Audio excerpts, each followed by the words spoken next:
प्रणाम। मनमोहक कृतियों पटल मोहन कीर्ति पटल पर जुड़ी समस्त कृतिकारों को प्रणाम, अभिनंदन, हार्दिक स्वागत करनो। आज 591 कार्यक्रम 2030 ब्याह छु और कहानी अखिल भाग में हम आज हमारे बीच में डॉक्टर दीप चौधरी सर छन पिथौरागढ़ शोर घाटी बटी हमार हुनर कहानी को सुनो।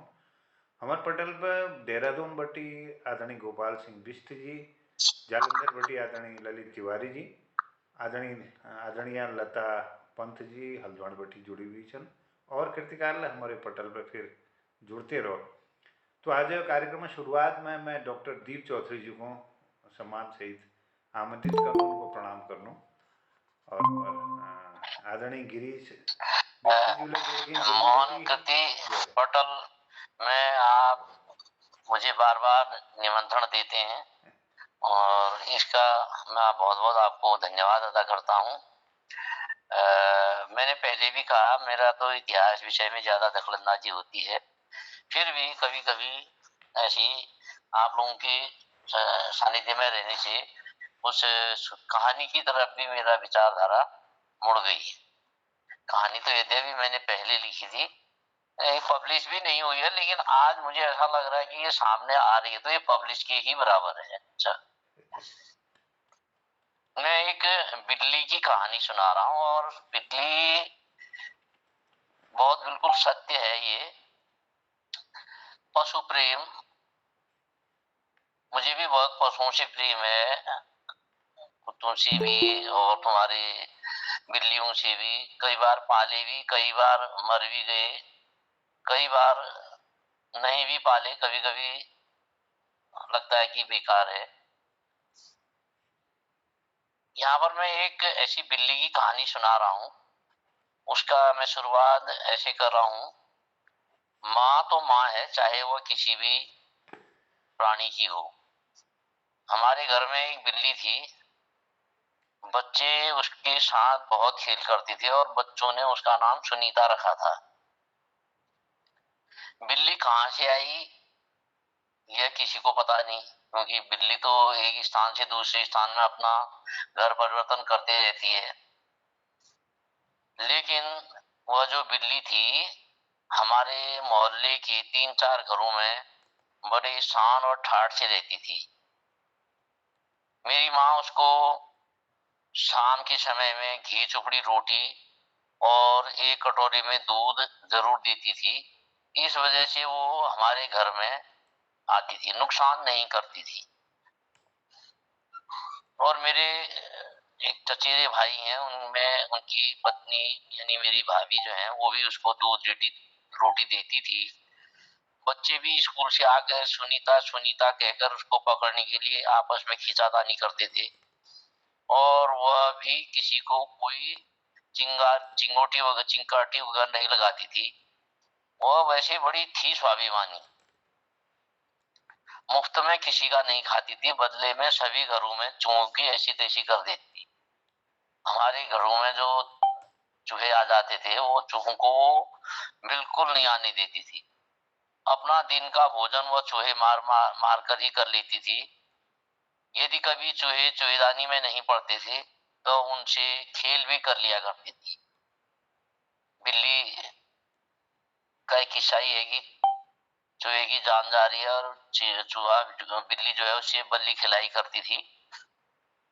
हमारे जो घर के आगे सब्जी के बाड़े थे उनमें चूहों ने बड़े बड़े बिल बना रखे थे। वहां उसने इतने चूहे मारे कि चूहों ने वहां आना ही छोड़ दिया। न जाने कहां से एक दिन वो एक सांप भी ले आई। पहले उसके साथ उसने खूब खेला और उसको पटक पटक के मार दिया। हमारी जो भाभी थी उन्होंने एक कुत्ता पाला था, उसका नाम टॉमी था और वो दोनों आपस में खेल करते थे। बच्चे तो एक और कुत्ते के साथ एक और बिल्ली के साथ।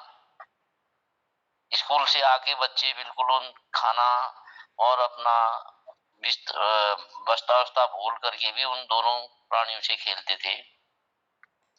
कुत्ते बिल्ली का यह प्यार ऐसा लगता था कि जानवर भी आपस में भाईचारा रखते हैं।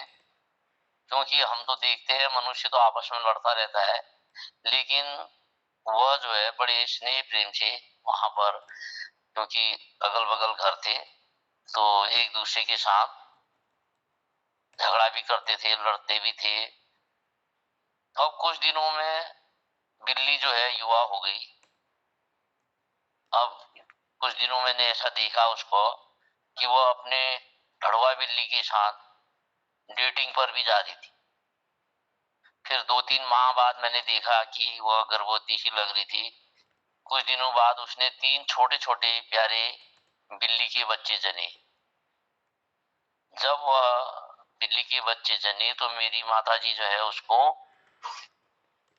घी में बना करके हलवा वगैरह देती थी, और इस तरह से वह 3 से 4 प्राणी हो गए। उसमें 2 तो काफी अच्छे पुष्ट थे, लेकिन जो तीसरा बच्चा था वह जरा कमजोर था। सड़क किनारे मकान होने से हमारे घर के आगे गाड़ियों का आवागमन लगा रहता था, और जब बिल्ली प्रसूता थी तो मेरी माताजी ने उसके लिए एक गली में पुआल वगैरह डाल के उसके लिए एक बिस्तर सा बना दिया था, और उसको वो खाना दे करके आती थी। अब इस बीच बिल्ली का परिवार बढ़ गया तो बिल्ली की व्यस्तता ज्यादा बढ़ गई। घर तो ऐसा उसके पास था नहीं कि वह अपने बच्चों की बहुत सुरक्षा करे, लेकिन वो अपने बच्चों को लेकर के, उनकी सुरक्षा को लेकर के बहुत चिंतित थी। कभी वह बच्चों को इधर रखती, कभी मुंह में दबाकर इधर उधर ले जाती, यानी उसको ऐसा लगता था कि शायद कोई इन बच्चों को मार न दे। तो कहा भी है बिरालू जय पातसर है। तो उसके 2 बच्चे जो थे वो ज्यादा हष्ट पुष्ट थे, तो इसलिए वो उन 2 बच्चों की चिंता कम करती थी और तीसरे बच्चे की ज्यादा करती थी, क्योंकि वो शारीरिक रूप से कमजोर था। इनमें से एक जो बच्चा था, एक दिन किसी गाड़ी की चपेट में आने से मर गया। अब बिल्ली अपने बच्चों की चिंता ज्यादा करने लगी। अब वो अपने खोए हुए बच्चे के लिए रात भर हल्ला करती रहती थी, लेकिन सच तो यह था कि उसका बच्चा मर चुका था। बहुत दिनों तक वो परेशान रही, ढूंढती रहती थी, लेकिन जब वो जिंदा होता तभी तो उसके सामने आता। उसका एक जो दूसरा बच्चा था उसको कोई उठा ले गया, और वो और भरी परेशान हो गई। अब उसके पास एक ही तीसरा बच्चा बचा, जो कि बड़ा कमजोर था, और उसकी सुरक्षा के लिए वो ज्यादा ही चिंतित होने लगी। अब वो थोड़ा बच्चा बड़ा भी हो गया। अब उसने जहां गली में नीचे उसके लिए माताजी ने एक अस्थाई घर बनाया था, तो बगल में भाभी जी ने उसके लिए छत में एक रास्ता और घर बना दिया, चारों ओर पेटी से घेर करके, और उसमें पुरानी दरी कंबल और पेटी रख दी ताकि, और खाना सब लोग उसको दे देते थे। फिर भी वो तो माँ ही थी, वो उसके लिए, अपने बच्चे के लिए सुस्वादु भोजन जो बिल्ली को चाहिए, चूहे मांस के टुकड़े आदि लाती थी। अब धीरे धीरे वो बच्चा जो है हष्ट पुष्ट होने लगा, क्योंकि 2 बच्चे तो उसके चले गए थे, तीसरा वही था। और इस तरह से वो सारे परिवार का, कहना चाहिए बच्चों का भी, सबको एक अच्छा सा लगने लगा कि चलो अब ये 2 बिल्लियां हो गई हैं, और इनके साथ बच्चे हमारे काफी हिल मिल गए थे। एक दिन रात में छत का गेट गलती से खुला रह गया, और जैसा आजकल जो गली मोहल्ले के आवारा कुत्ते थे वो छत में चढ़ गए। रात का वक्त था, बड़ा शोरगुल सा सुना, तो हम सब लोग उठ करके छत में गए। वहां देखा सुनीता जो थी उन आवारा वैगाबॉन्ड कुत्तों से भिड़ रही थी। क्योंकि उसे अपने इस अस्वस्थ और कमजोर बच्चे की चिंता ज्यादा थी। 2 बच्चे तो उसके चले गए थे, लेकिन वह किसी भी कीमत पर इस बच्चे को खोना नहीं चाहती थी और वह उनसे इतना लड़ गई कि उसको लगा कि शायद ये मेरे बच्चे को न मार दें। और आवारा कुत्ते तो जो है वो जानवर तो क्या मनुष्य को भी मार देते हैं, ऐसे कई कांड हो चुके हैं। और उन कुत्तों ने जो है बिल्ली पर अटैक कर दिया, लेकिन सुनीता ने हार नहीं मानी और वह एक शेरनी बनकर उनसे लड़ रही थी। जब हम लोगों की नींद खुली तो हम लोग सब छत में गए और एक बड़ा सा डंडा पकड़ करके हमने उन कुत्तों को भगाया। और सुनीता की आंखों में एक गर्वोक्ति के भाव आ रहे थे, मानो वह कह रही है कि मैंने बलिदान दे दिया है और कह रही है कि मेरे बच्चे का ख्याल रखना, क्योंकि सुनीता मर चुकी थी। उसके बलिदान ने अपने बच्चे को बचा लिया और बच्चों ने इस जो बचा हुआ बच्चा था उसका नाम जूनो रख दिया। एक बार वह बीच में खो भी गई, लेकिन हमारे एक भतीजे का लड़का अम्मू से ढूंढ के ले आया और वह जब अपने इसी घर में आई तो वो बड़ी प्रसन्न थी। कुछ दिनों तक तो वो रही और सारे बच्चे उसे प्यार करने लगे। म्याऊं म्याऊं करके भी वो सबके पास आ जाती थी, वो हमारे बिस्तरों में भी आ जाती थी और चली भी जाती थी, लेकिन सफाई पसंद थी। और इस तरह से वह लगभग 1-2 साल तक हमारे घर में रही। अब हमारी ईजा भी दिवंगत हो गई। जुनू सबको प्यारी और दुलारी है, अब वो चूहे भी मारने लगी। तो इस तरह से वह बिल्ली हमारे घर में काफी लंबे टाइम तक रही, जितनी उसकी उम्र होती है, और एक दिन उसकी भी मृत्यु हो गई। लेकिन यहाँ पर मैं इस कहानी को कहने का ये मेरा अर्थ है कि कैसे एक बिल्ली ने अपने जिस कमजोर बच्चे को बचाने के लिए अपना बलिदान दिया और अपनी इस प्यारी बच्ची जूनू को बचा लिया। और हम ये कहते हैं कि जैसे मनुष्य भी अपने जो कमजोर बच्चा होता है उसकी तरफ ज्यादा ध्यान देता है, तो इस जानवर ने, इस बिल्ली ने भी अपने इस कमजोर बच्चे को बचा करके अपना जीवन दांव पर लगा दिया। और मैं तो इस कहूंगा कि धन्य ऐसी बिल्ली माँ जिसने अपने बच्चे के लिए त्याग देकर अपने प्राणों की आहुति दे दी। कहानी बहुत शॉर्ट है, धन्यवाद। और इस कहानी का बहुत बढ़िया। ये भी एक मार्मिक कहानी है, जो जानवरों से प्यार करता है उनकी भी आंखें नम हो जाती हैं, तो उसको हम यही कहेंगे तो वो भी शहीद हुई है। बहुत सुंदर, बहुत शानदार, बहुत आकर्षक कहानी। बहुत बहुत धन्यवाद आपका। धन्यवाद सर, बहुत बहुत धन्यवाद। बहुत सुंदर प्रस्तुति और बहुत भावपूर्ण और पशु प्रेम का दर्शानी। और विगत दगाड़ में अपन आपो इजागले जिक्र करो जो पशुओं प्रति लगाव छी, न तो इदू ध्यान घर में नहीं धरन हम लोग। आप तो पशुपालन बहुत कम होने बगो, चाहे गोठों में गाय छू या भितरों पर भी पाई जानी हो, कुकुर छन या बिराव छन, या हमार पक्षी प्रेम छू जो हमार घरों में रोची, हमार जो घिनौड़ छन है ना, हमार मकानों में रोची, वो आज हम लोग वो सब बेघर है, सब लेंटर वाले हो गए ना, सब लेंटर वाले लगी। और हमार जो रहन सहन छू पशु प्रेम और पक्षी प्रेम तरफ हैं, कोई हमार दृष्टिकोण है कि जो हम अपन आवास भौणी भी आसपास में चीज़ों को हम धरो। यह कहानी जरूर पशु प्रेमियों का बल दे और पशु प्रेम तरफ हम प्रेरित करे लोगों को। बहुत सुंदर प्रस्तुति। सर जय हो। हमारी ईजा कहती थी, एक शब्द कहती थी, जी जी, दिनांक आश मारनाक त्रास। तो देने वाले से आस होती है और मारने वाले से त्रास होती है। जी जी। और इसी तरह एक गली का वैगाबॉन्ड कुत्ता जो था लल्ली, उसको भी उसने वो संरक्षण दिया था, उसकी कहानी कभी बाद में बताओ। बिल्कुल बिल्कुल सर। तो ये पशु प्रेम जो है वास्तव में करना ही चाहिए। फिर प्राण तो सभी में है। बिल्कुल बिल्कुल। एक दिन सड़क से कोई एक सांप आ रहा था, तो बगल में एक बिल्डिंग की दुकान है, तो वो मारने को, मैंने कहा यार मारो मत इसको, इसलिए मत मारो कि ये भी प्राणी है, इसका रास्ता बता दो उधर से।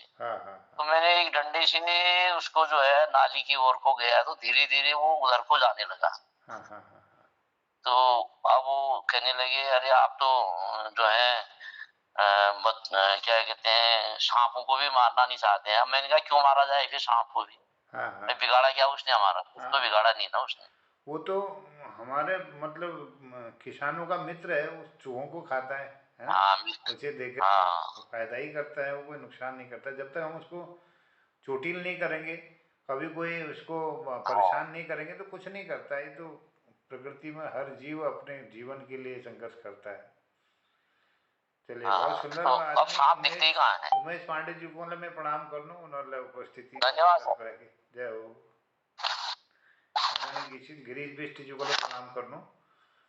और हमारा आप दोहर कहानी तरफ हैं हम जानो, हमारे आदरणीय गिरीश पांडे जी ने गिरीश बिष्ट जी हम दोहर कहानी सुनो ना आज।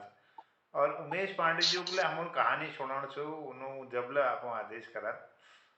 और आदरणीय बीजू में आपको अभिनंदन, आपको स्वागत करो सर।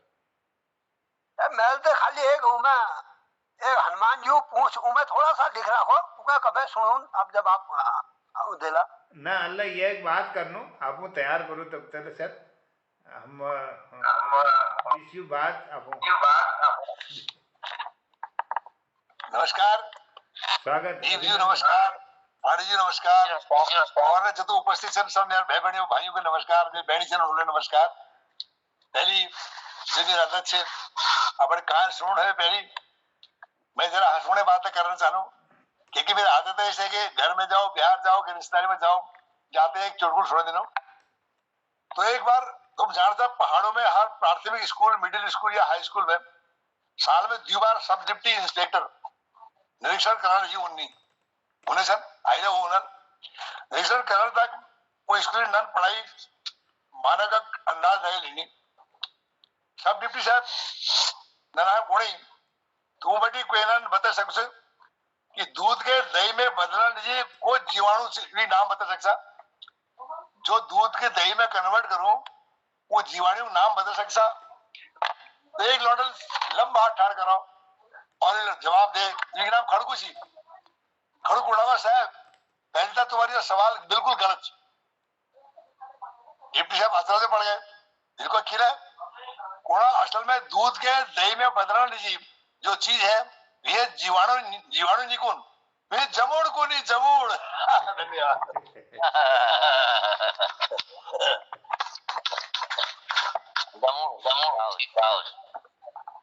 अब मैं अपने एक कहानी पे हूँ। जब कहानी संग्रह कहानी संकलन से वो मैं हमारे पुराने जो हमारे बुजुर्ग हमको कहानी सुनी थी उन्होंने मैं ये बस फुल वृत्तांत लिख रहा हूँ। जब मैं ये मैं ठुलबाजू गुआर से मेरे बोझ ये भाभी ये हमको नंचना कहानी सुनी थी वो काटले तो वो सुनो मतलब विस्तार में लिख रखी। तो मैं आज तुमको अपनी कहानी सुनाऊं जो स्वलिखित है। जस देश उस भेष। आज हम उन्हें 21वीं सदी में प्रवेश कर गए, लेकिन रूढ़िवादिता अंधविश्वास हमारे ग्रामीण विकास में आज बाधक। मशान, छल छितर, हंक, भूत प्रेत, नजर लागण, भेद, रौखाई, झाड़ो माड़ो, जागर, जातुरा, शगुन अपशगुन, पितर दोष, जादू टोना, ईर्ष्या और राग द्वेष के लिदेर हमारे पहाड़ आज ले 100 साल पछनाए जानो। लेकिन जहां तक अज्ञानता सवाल से मेरे मन में धुलबुल दस है जब अशिक्षा सवाल नहीं। अब यह अशिक्षा सवाल नहीं। लोग पढ़ी लिखी वेरले देश विदेश में ठुल ठुल उत्तरदायित्व पूर्ण पर पदों पर काम कर ली, पर मैं सुनो कि वो आज ले वो रूढ़िवादी परंपराओं के अपन संस्कृति समझ में अपन आराध्य इष्ट देवों की रूढ़िवादी आराध्य इष्ट देवों की पूज में शामिल होनी साल दिसाल में अपन गाँव में व्यक्तिगत या सामूहिक जागर लगुनी डंगरियों उशारों या तंत्र मंत्र करनिया पास जानी कि उन्हें एक असाध्य बीमारी या अन्य मानसिक बीमारियों ली पहाड़ पर होने जाने रहनी मेरे विचार यह सदियों बड़ी चली परंपरा से यह एक मुख्य कारण गरीबी व अशिक्षा थी परंतु जब मैं रईसों के और उच्च शिक्षा प्राप्त पहाड़ियों के देख लूं तो मैं सोच लूं कि हमारे पूर्वजों परंपराओं के अपन एक मेल मिलाप और मनोरोग चिकित्सा साधन बने राखी जागर में नाचनी डंगरी जब देखो कि सर परिवार इकट्ठे नहीं रहे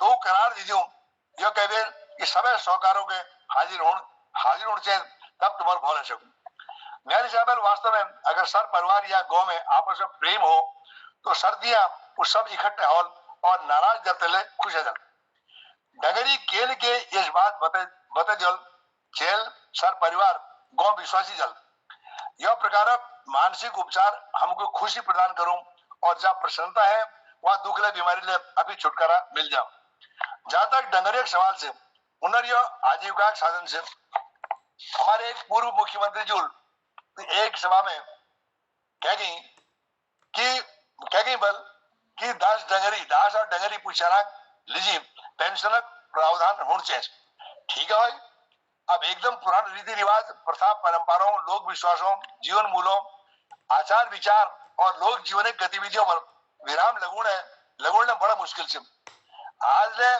चाक उतारण लीजिए राय मंत्र लीजिए पूछ उछोड़ा लीजिए आज ले प्रचलित से जागरण ले रहे जातुर होने ले रहे हाँ एक बात जरूर है कि जो हमारे नट डाटर सन उन्हें ध्यान वो विश्वास यह तरफ बहुत कम से और है सकूं उन्हीं अखिल 20 साल बाद जो परंपरा अंतर है एक बात आई थी कि यो प्रथा परंपरा जो हमारे पहाड़ में व्याप्त थी वो अन्य प्रांतों जैसे हिमाचल में राजस्थान में हरियाणा में अपनाई जानी खैर मैं तो एक वृत्तांत जनरल में स्वयं अवलोकन करो विके घटित घटनाओं के एक कथक रूप में यह प्रस्तुत करने ध्यान सुनिए एक गांव में एक दामोदर नामक एक लौंड थी वे सब प्यारा दमुआ पूछी दमू सामाजिक महज थी जैकले घर में कोई काम काज होने रहे तो दमू सब में पहली बार पूछ जाती जो काम कोई नहीं कर सकती दमू वो काम कर लेने रहे गोवाल भी हनुमान लग रहे दमुआ आंग बेल ले उन्हें रहे ऊपर 7-8 दोनों में जाने जागर लगी तो दमू के जरूर भलाई जाने रहे दमुआ सर आंग में पिटुंग जैसा है गए वीक मुखाड़ में ले मुस्कुटी है सी परंतु दमू हमेशा हंसते रहने रहे कोई सैनी परिवार में पान भरे या पान भर चेहरे नहीं रहे कि दमू आलो तो ये कुल गागोर या कंटेनर या भारे उठवे खर में धर जल कभी चेहरे रहने है गाँव सैनी ले क्या करी अगर बाणक लीजिए कोई हाई नहीं मिलो तो दमू खेत में हौले में दिने रहे क्या लगाड़ फोड़ने रहे लूट लगने रहे पयार चेड़ने रहे सब काम कुशलता कर दी जब मजदूरी बात आई तो कुने रहे जो ठीक समझा दीदी है यार वो भावताओ के लिए कि नहीं करने भावता है वाला आदमी सी एक दिन दमू गोरू बचा के लिए बन जाई है वीक हाथ में एक लगाड़ मोट डंड और एक गेहूं की चीनी खाली बोरी अगर जो है तो वीक वो बोरियो टॉप बड़े बेर बारिशल अपना बचाव कर ची और घाम लागी है तो कोई पेड़ा या बुजांग भी बड़ी बेवेर आराम कर लेने इतवारा दिन ची दमू गोरू गांव जा रही विके गांव के एक शहर जो अपन गोर बचा के बड़े हाके बेर वापस घर होने सी उसके ऊपर में केले मशान पूज राखी वो सैनिक वो मशान पूजी में धरी काचा चूड़ी और सिंदूर में वे खुद टकरे वे झस्ट करी और वो मत सड़क में कुछ बेर 20 सड़क में चक्कर खेले बेहोश है जब दमू अपन गोर बसा के बड़ खेतों में छोड़ी देर होना चाहिए तो भी देखो कि एक शहर 20 सड़क में लमताड़ है दमल उस शैन के पछाड़ ले और विगे उठा वे सड़क तिराव लिया उस शैनिल मन अपन आंख खोली दमक तरफ चा और चिचाट पाड़ने लगी, तुझे खा जाऊंगी, तू कौन है जो मुझे घूर रहा है, तुझे पता है तुझे कच्चा खा जाऊंगी, मेरी मेरी ताकत को तू नहीं जानता है, तू जोले छे मन शांत है जा, यह सुनियाई के छोड़ दे तेर जेल रण मन से माग मेड़ के किले शतुर से दमल को उस शहर फिर चाट पाड़ी, ला मेरा लौंग का जोड़ा, पान का बीड़ा, मेरे श्रृंगार का सामान को लात मारी है इसने, तो इसकी जिम्मेदारी लेता है, मैं जो मांगूंगी मुझे देगा, बता नहीं तो तेरा भी आज मैं हिसाब किताब कर दूंगी। दमल बर्र कह दी और उठी के नाच पड़ो, चल छोड़ दे इसे, नहीं तो मैं तुझे अभी तुझे भस्म कर दूंगा, ये पता नहीं है मैं जगत गुरु रक्षा कर रहा मेरा काम है। दमल उस सैनिक झुंझुर पकड़ी और कहो छोड़ती है नहीं छोड़ती है, इसे छोड़ दे, यह जंगल में मिहे वैद मागड़ से शर्म कर, यह कि छोड़ दे, यह कुल भीतर है तेर जेल मांग से पूरे जल एर सौगार निसीयत के मैड के छोड़ दे, लेकिन वो फिर ले उसी का करने, तब दमल मणि घापात बुकिल में सलाई पाड़ी और आग लगा में बड़ी मणि राख टिपी रोखाई करने लागो।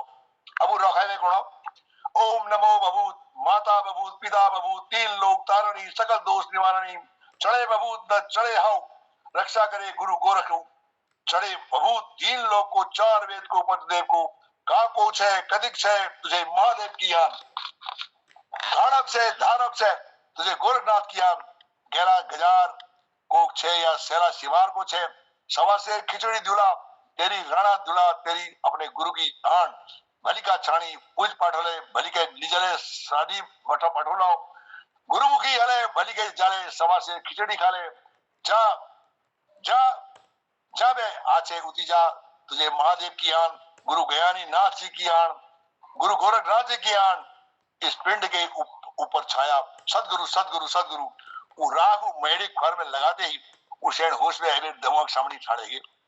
वीक बाद दमू उस शैन के भी घर तक पूजा, जैसे पूजे देर ढारा तो शैनिल फिर हल्ल गुल्ल बचे दी, वी घर वाल दमक पछिल भाजो और आदू बाट बड़ी दमक वापस लौटवे लिया।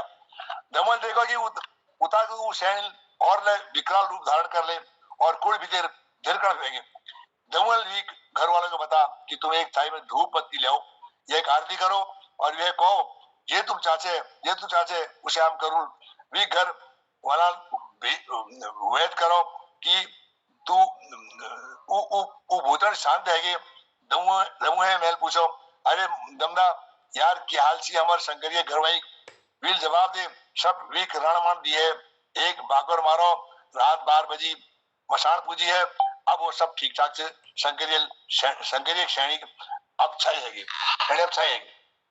अब दोहर वृतांत बदनो, पीरुआ गोजी यूपी रोडवेज में ड्राइवर छी, वो दिन भर ड्यूट करवे ब्याह अपन घर वापस उन्हें रहे और जो बस वो चलू छी मैं बैठ देर अपन घर उन्हें रहे, रात घर में आराम करी, रात के बाद फिर ड्यूट में नहीं रहे। एक दिन एक घटना में आज तक मैं नहीं भूल रही, पीरुआ गोजू भूत प्रेत तंत्र मंत्र जागर वागर इन बातों पर बिल्कुल विश्वास नहीं करने रहे, उनर घर में कभी जागर नहीं रही। एक दिन क्यों कोला पीरुआ गोजू रात 8-9 बजे अपन ड्यूट पूरी करवे अपन घर वापस होना है, एक जागती ताल उड़ियार हमारे राणखीता तालीब ताल उड़ियार के पीरुआ गोजू के लागो कि उनर बशक पाक में कोई उकई गो, पर उनुल के परवाह नहीं करी, उन्होंने सोचा कोई बटाओ हुनल जाले बस रुकेली उतर जल सोचोड़ होनल। जब पीरुआ गोजू अपन गांव धार है पहली मोड़ करनी पूजी तो उन्हें बस एक लाइट अभी बंद रहेगी और गाड़ी उती के ठाड़ेगी। पीरुआ गोजू बस स्टार्ट करने की बहुत कोशिश करी परंतु कदू काव कर दी, ले बस स्टार्ट नहीं है। पीरुआ गोजू सोचो कि यह बस बड़ी तली उतर में बस के धाक लगुल गाड़ी उतार में से शायद स्टार्ट है जाए, वो बस बड़ी ताली उतरी, उनर बो हाथ बसक स्टीयरिंग पर छी और देड़ हाथ अगिला टायर के धकेलना छी दाग मारना छी, जैसे जोर लगा उनके कोई असुर शक्ति छलो और उनर गौ चाप दे, बड़ी गुत्था बहादुर शक्ति घायल है और पीरुआ बाजू उठी के सड़क गिराव बेहोश है गए। करीब आध घंटे बाद उनके होश है और वो चरम ठाड़ उठ गए अपन गांव तरफ दौड़ लगन बैठी। जब वो गांव के सामने धार में बुझ गए तो उन्होंने जोरल धार लगे अपन नाना के गोनू बना 8 बजे अधूरात है जे सब खापी वे सेदानी रात तक सन्नाटा में उन्हें धात गांव वाला सुन ली और नंदिन के सर गांव वाल मुछाव बने वे जावटी आवाज बनी सी वो धारा तरफ दौड़ी वहां जब देखो के देखिया कि पीरुआ बाजू अजाग छी जंगलक बीचों बीच लम तहरी उन्होंने उठे उन्होंने पूछो कि हो तुम बताओ तुम्हारी गाड़ी कहां से। उन्होंने के जवाब नहीं दी और हल्की हल्की मुस्कान किस में दिखड़े हल्के हल्के मुस्कुराए। ये तो मैं दमुल हुआ पूछ गई दमुल को तुम सब यावटी हटो मैं देख लूं के बात से। ओ काका किधर तुम ये तो हिम्मत वाल आदिम आज को लागो तुम ऊपर। दमुल पूछो अरे तू कौन है। वो पीरुआ बाजू बोल रहे अरे तू कौन है पूछने वाला। मैं कुछ नहीं बताऊंगा मैं इस घोड़े को अपना शिकार बनाऊंगा। मैंने इसकी गाड़ी रोकने को कहा इसने गाड़ी नहीं रोकी तब मुझे इसकी बस पर सवार होना पड़ा। अब ये मेरी पकड़ में है इसको कोई नहीं बचा सकता। मेरे गुरु का आदेश होगा तभी देखा जाएगा। मेरा गुरु कोने कोने पीरुआ बाजू फिर अजा कह गए दमल को यार एकाध हरी सॉन्ग तोड़ भी लाओ अगर झिटलुक मिल जाओ तो बहुत है बड़ी से। एक जवान लौट सड़का के माथ जवेर एक सॉन्ग तोड़ लिया दमलू सॉन्गल पहले मंत्र और फिर पीरुआ बाजू खोरबटी खुटा तक झाड़ शुरू करो। मन मंत्र कोणा जरा देर में पीरुआ बाजू होश में गनी और सारी घटना बतूनी और कुनी ये स्काउ उन्होंने अपन 20 वर्ष नौकरी में पहली बार देखी।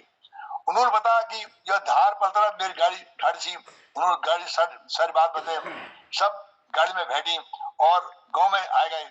सवे जब गांव की एक दुकान है अखिल बड़ी बस रोकी तो पीरुआ बाजू फिर अजाग है गए और कौन लाग मगर मेरा आम वापस करो।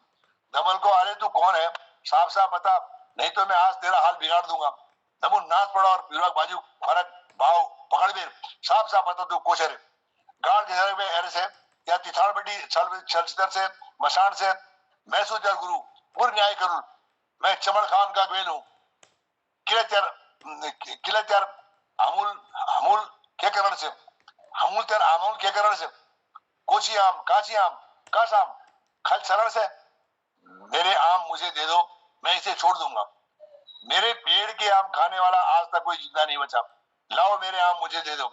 पीरुआ बाजू की बड़ी आवाज निकली उनमें एक शरण आदिम छी उन्होंने को यार जाओ दे बस भीतर के आम धरी छी तो देखो नतर एल आम काबड़ी ले जल सब बस में जाने लीजिए मना कराए सब डर है जी दमू चढ़म उठो और बस भीतर जब लाइट जगह देखो कि ड्रेस का बोर्ड भीतर चार पांच आम धरी आए।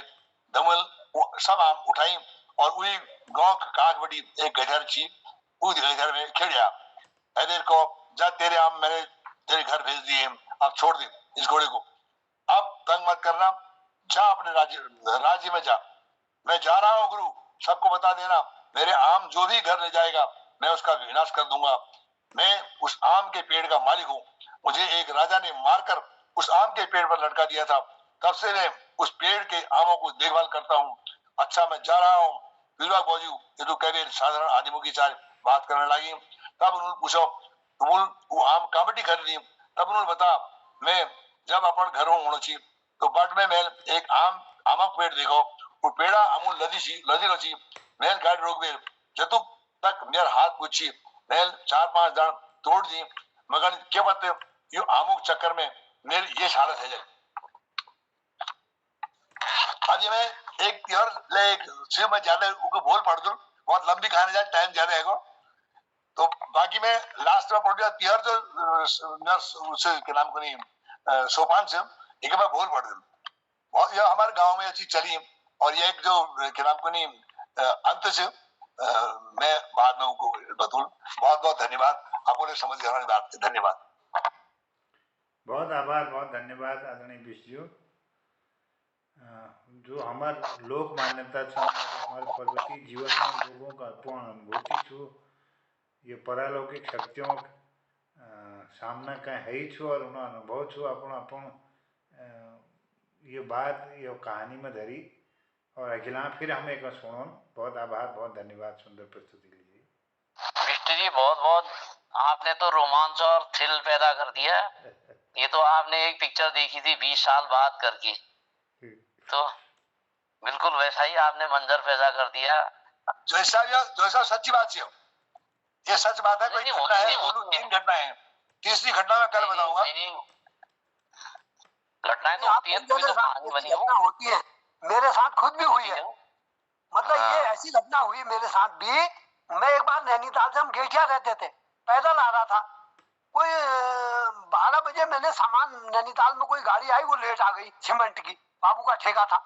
तो सामान चढ़वाया, मैंने ऊपर भेजा, तब तक मुझे बहुत देर हो गई, 1-1:30 बज गया मुझे वहीं। अब वहां से मैं गेठिया पैदल आ रहा था और हिम्मत, मतलब लौटे थे, कोई हिम्मत भी थी, आ गया नीचे को। आलू खेत के पास एक रास्ता संकरा पड़ जाता है, नीचे आलू खेत पड़ता है एक रास्ते में। वो संकरा रास्ते से उतर रहा था, तो ऐसा लगा किसी ने मेरा रास्ता रोक दिया और आओ देखा ना ताव, मैंने उसको मुक्के मारने शुरू कर दिए और मारे तो मेरा सब हाथ छिद गए साहब, पूरा खुनियोल हो गई हाथों में और दर्द ना हो मुझे। और थोड़ी देर में वो रास्ता खुल गया मेरा, मैं आगे आया तो देखूं पूरी सफेद पैंट मेरी खून से तरबतर हो गई। अब मैं नीचे उधर, मुझे पता ही नहीं चला क्या हुआ करके, समझ में नहीं आया वो कहाँ मारा मैंने हाथ, किसको मारा, राम ही जाने साहब। आज तक वो एक मेरा सस्पेंस ही बना रहा हो, ऐसा भी हुआ मेरे साथ। हाँ, क्यों नहीं, कोई न कहीं सत्यता तो होती है। चलिए, ये रहस्य, अब ये हमारा तो कहीं ऐसा आत्मसात नहीं हुआ है, लेकिन हम थोड़ा अनुभव, आपकी बातों से थोड़ा सा अनुभूति हमें भी हो रही है कि ये है। और कई कहानी हमारे नंचना बचपन में तो बहुत ज़्यादा हम लोग सुनते, स्कूली दिनों में बहुत सुनते थे। हाँ, बहुत एक दूसरे के मुंह से ऐसी कहानियों को सुनते थे, लोग मान्यताएं भी थी और कुछ होता भी होगा। अब ये हमें भी थोड़ा सा ये आभास, लेकिन कभी ऐसा साक्षात्कार नहीं हुआ हमारा, कभी भी ऐसा। जोशी जी, ये जो पिरुआ भौजी, मैं भौजी लिख रहा हूँ ना, हाँ, कि मेरे बड़े भाई प्रियांक थे, वो पिरुआ बाबू जी, तो मेरे बाबू भौजी छी, वो कभी यह चीज के विश्वास के डर सी ने, ये घटना जो आम वाली घटना है, तो बाद में पता चला चिड़िया नला में एक पेड़ थी, आम का पेड़, उमें कहले फाइस लटके थे, फाइस करा की, तो वहाँ कोई ले वो आम का खाती ना, हमारे बाबू को तोड़ने अपन कंडक्टर ने कौन किया, इनको छोड़ दे, डाल दे, कंडक्टर घर जाएगा उतर को, और वो आम ले आई घर में। तो यह घटना घटी, हमने अचंभ मची मत इन बातों को मानसी ने ना, हमारे बाप मानसी, हमारे परिवार मानसी, हमारे घर में कभी जाकर लगी नहीं। तो पहली बार घटना मैंने देखी, यह क्या वृतांत में डाला। बहुत बहुत बहुत सुंदर था। अब विश्वास तो हम भी नहीं करते इन चीजों में, कभी आज तक नहीं करा, लेकिन अब वो पता नहीं क्या हुआ, हमारे साथ ऐसी घटना हुई मेरे साथ। एक बार मेरे घर में तो एक बार ऐसा हुआ, मैं सोया हुआ था साहब और मेरे पीछे से नाग आ गया, वो ऊपर ऐसी ऊंची चारपाई थी, ऐसे करके आ गया। अब मैंने रजाई हटाई तो देखूं लपड़ा लपड़ा, ये क्या हो रहा है मेरा, मैं डर गया साहब।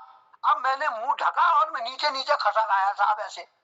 अब वो सांप वहां से हटे नहीं, तो फिर एक बाबा आया था मंदिर में, ऊपर हमारे घर के ऊपर वहां गेठिया में एक मंदिर था, तो मैं वहां आया सीधे, मैंने कहा बाबा ऐसा ऐसा आ गया, वो तो मेरे पता नहीं ऊपर से है वो आया बेचारा वहां से दौड़ के, फिर बाबा, और उसने साहब पता नहीं क्या, राम जाने क्या किया, उसने कहा तेरा यहाँ क्या काम, तू यहाँ से बाहर निकल, और वो बाहर निकला, फिर सीधे चला गया वो सांप। ऐसा भी हुआ। वैसे तो नाग का इस तरह से छत्र छाया भी कहते हैं इसको, अंधारी सांप अगर सिर में ऊपर है तो छाया ही कहते हैं उसकी। अब है, पहले हमारे पहाड़ों में एक नागवंशी का भी वो था ना, तभी तो इसलिए नागों का भी वो माना जाता है। चंद्रराजा के समय में नागों की कटार बनाई जाती थी, नागवंशी करके वो होता था ना। चलो ये नागवंश पर कभी फिर चर्चा करेंगे, इस पर मैं आपको कभी इसके ऐतिहासिक तथ्य बताऊंगा कि नाग कौन थे, तक्षक कौन थे और कैसे मतलब वो जो थे जो है दक्षिण को चले गए। और वैसे जो नाग कन्या उलूपी है उसका भी विवाह जो है अर्जुन के साथ हुआ था। अब वैसे जैसे इधर हमारे यहाँ ये बेरी नाग को नागों की भूमि माना जाता है, बेरी नाग, फेणी नाग जितने भी हैं, अनंत नाग। अब ऐसे कश्मीर में भी हैं, कश्मीर में भी नाग भूमि मानी जाती है, वहां भी बेणी नाग है। खणी नाग है, अनंत नाग है, बासुकी नाग है। सेम नाम आपके हमारे इस इलाके में भी हैं, आपके गंगोली हाट और बेरीनाग के इलाके में। तो नाम भी कभी कभी मैंने ऐसा पढ़ा कि ये हमारे पुराने मतलब जो थे पौराणिक उसमें भी जो है नागों का वो आता है, नाग मूर्तियां भी हैं कई जगह, और नाग पंचमी के दिन व्रत लेने की भी परंपरा है। कुछ न कुछ होता होगा। वैसे वैज्ञानिक तथ्य भी है, कोई प्राणी में नाग सर्प पहले हमारे पूर्वज रहे हैं, ऐसा भी माना जाता है। तो हो सकता है ऐसा भी कुछ हो। बहुत सुंदर जानकारी। बहुत आभार। जोशी एक बात पूछ जानो, हमारे पहाड़ में जतोले गाँव छन, मैं 5-6 गाँव जो इकलौता जई छन, तो साल में एक बार नाग जो है 10-15 फुट लंब हर पानी धार के या नाव को देखी जा, तो हमारे बुजुर्ग कुछ या विष्णु स्वरूप सन ये दर्शन दिनी कि पानी में विष्णु को वास हूँ, तो ये विष्णु स्वरूप से इनको प्रणाम कर दियो। और वास्तव में जब बहुत लंब नाग काबडी का मार क्यों पे बड़ी तरीके से लटका है 15 फुट लंब, और हाथ जोड़ दी, फन फैलाया के बाद चुपा बिल पे अपन बिल भी दे ले हम बिल में ले कब क्या के नुकसान नहीं कर, तो वो विष्णु भगवान स्वरूप मानसी और प्रणाम कर भी नहीं जाए। हमारे गाँव में सब कहावत से और हम देखो अपन आंखों ने देखो नानचना ये कभी को साल में एक बार जरूर देखी थी। धन्यवाद। चलिए सर, ठीक है, बहुत धन्यवाद।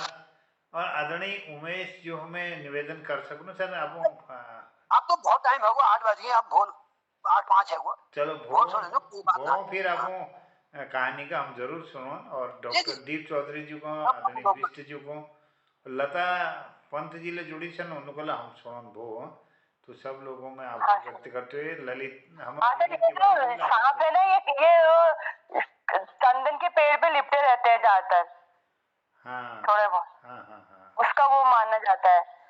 और जो आप वो कहानियां बता रहे थे ना पहले दूरदर्शन में, वो होते थे कि इस कहानी के पात्र सब काल्पनिक है, आप इसको माने ना माने आप भी ऐसी करके कर देना, लेकिन ये कहानी सच्ची घटनाओं पे आधारित है। एक आप बीती आती थी, ये भी आप बीती है जो आप बोल रहे हो। हाँ बिल्कुल सही बात है। हाँ सर, अच्छा सर, प्रणाम। बहुत धन्यवाद लता जी, और मैं सबको प्रणाम करते हुए आज्ञा चाहूँ, और आज ये कार्यक्रम का बहुत बहुत धन्यवाद सर, नमस्कार, सबको प्रणाम। आनंद का जोशी जी ने बड़े अच्छे रोज सुनने को मिलता ही है, कुछ नहीं इधर 3-4 दिन मैं जरा अस्वस्थ रहा, मैं जुड़ नहीं पाया क्योंकि मेरे दांत निकालने थे, कुछ ऐसा था, बाद में वहां चला गया था हल्द्वानी, तो फिर मुझे जरा अस्वस्थ रहा, तो इधर 2-4 दिन की कथा नहीं सुन पाया। कहानियां बहुत अच्छा लग रहा है, बहुत आनंद आ रहा है, अच्छा ज्ञानवर्धक भी चीजें मिल रही हैं और बड़ी अच्छी चीजें मिल रही है। और हमारे डॉक्टर चौधरी साहब का तो क्या है, बात बहुत बढ़िया सुनने को मिलता है। बहुत बहुत धन्यवाद, शुभरात्रि, प्रणाम, प्रणाम सर।